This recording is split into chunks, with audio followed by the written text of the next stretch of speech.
किंवा मुलांच्या डब्यासाठी काहीतरी झटपट आणि टेस्टी बनवायचं आहे, मग आज आपण पाहणार आहोत अगदी मोजक्या साहित्यात फक्त 10 मिनिटात बनणारं अतिशय मलईदार आणि पौष्टिक व्हेज सँडविच। तर चला सुरू करूया। याची खरी चव लपलेली असते ती त्याच्या चटणीमध्ये। तर चला आपण त्याची चटणी बनवण्यासाठी कोथिंबीर, पुदिना, मिरची, लिंबू पिळून घेऊ। त्याच्यामध्ये थोडंसं अद्रक टाकूया, थोडंसं मी इथे चाट मसाला वापरलाय, मीठ आणि चांगलं बारीक मिक्सरला करून घेऊ आणि आपली चटणी तयार आहे। आता आपली चटणी तयार झाली आहे, ती साईडला ठेवून आता वळूया आपल्या सँडविचच्या मुख्य भागाकडे, म्हणजेच त्याच्या मलईदार स्टफिंग कडे। यासाठी मी इथे एक गाजर आणि काकडी छान खिसून घेतली आहे आणि आपली चटणी ही तयार आहे।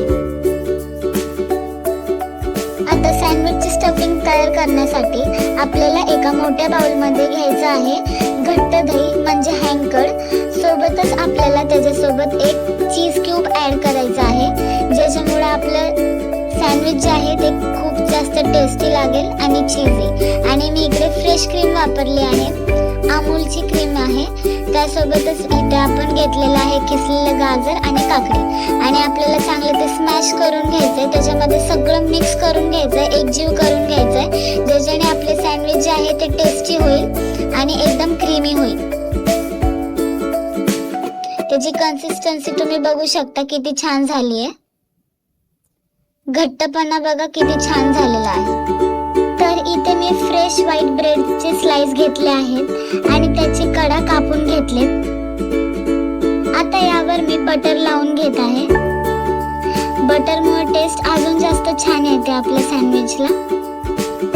आता आपण जी चटणी बनवली होती सँडविचसाठी ती आपल्याला ह्याच्यावर लावून घ्यायची, सगळीकडे आपल्याला छान ही चटणी लावून घ्यायची। दोन्ही स्लाइसवर मी चांगली चटणी लावून घेतली। त्यानंतर आपण तयार केलेलं मलईदार स्टफिंग यावर भरपूर प्रमाणात लावून घ्यायचं आहे, जास्त प्रमाणात लावायचे। आणि त्याच्यावर आता मी टोमॅटोचे स्लाइस टाकते आणि दुसऱ्या ब्रेडच्या स्लाइसनी चांगलं प्रेस करून घ्यायचंय। आणि हे पहा आपलं सँडविच तयार आहे। अगदी 5 मिनिटात हे तयार होणारं सँडविच तुम्ही ट्राय करा, टेस्टला खूप छान झालं होतं।